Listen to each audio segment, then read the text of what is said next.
Hello friends, எல்லாருக்கும் வணக்கங்க. கலாஸ் ரெசிபியில் இன்னைக்கு சிக்கன் வறுவல் எப்படி டேஸ்ட்டாக பண்ணுறது இந்த வீடியோவில் பார்க்கலாம் வாங்க.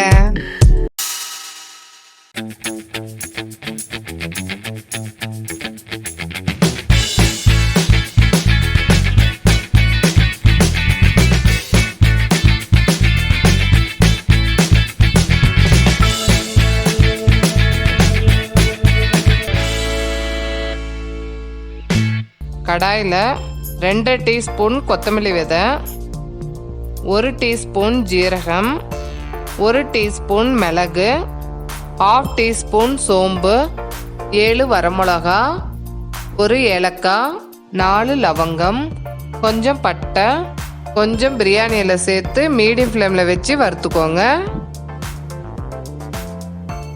பாதி வறுப்பட்ட உடனே கொஞ்சம் கருவேப்பிலை சேர்த்து அதையும் நல்லா வறுத்துக்கோங்க.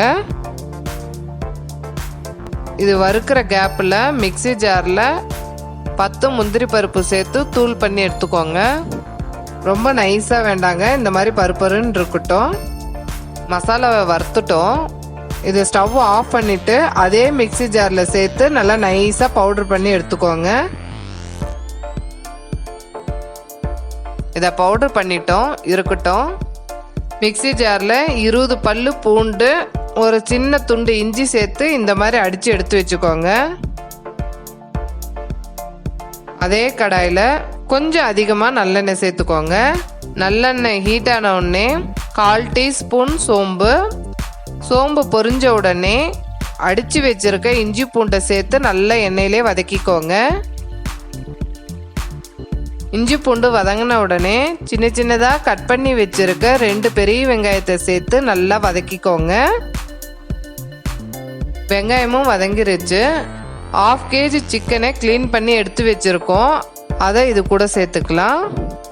பாதி எலுமிச்சப்பழம் பிழிஞ்சிட்டு இதுக்கு தேவையான உப்பு, மீடியம் சைஸ் குழிக்கரண்டியில் 1 குழிக்கரண்டி தயிர் சேர்த்து இது நல்லா கலந்து விட்டுக்கோங்க. இது வேகட்டும். தயிர் அப்ராக்சிமேட்டாக 40 ml இருக்கும். தண்ணி எதுவும் சேர்க்க வேண்டாங்க, அதுவாக தண்ணி விடும். 2 கொதி வந்த உடனே பவுடர் பண்ணி வச்சிருக்க மசாலாவை இது கூட சேர்த்து நல்லா கலந்து விட்டுக்கோங்க.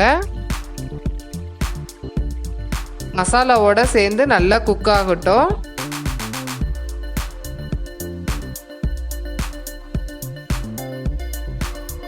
சிக்கன் வெந்து இறக்கும் போது லாஸ்ட்ல கொஞ்சம் கருவேப்பிலை, தூள் பண்ணி வச்சிருக்க முந்திரி கொஞ்சம் சேர்த்து நல்லா கலந்து விட்டுக்கோங்க.